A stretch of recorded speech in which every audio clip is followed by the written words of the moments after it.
Hello friends, வணக்கம். Latha kitchen. இன்னைக்கு எறா குழம்பு, எறா தொக்கு. எறா குழம்புக்கு ஒரு 3 டீஸ்பூன் எண்ணெய் ஊற்றிக்கிறேன். எறா தொக்குக்கு அதில் ஒரு 3 டீஸ்பூன் எண்ணெய் ஊற்றிக்கிறேன். அதுக்கு எண்ணெய் காஞ்ச உடனே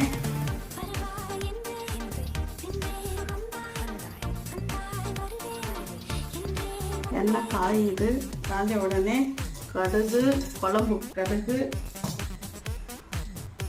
வெந்தயம்,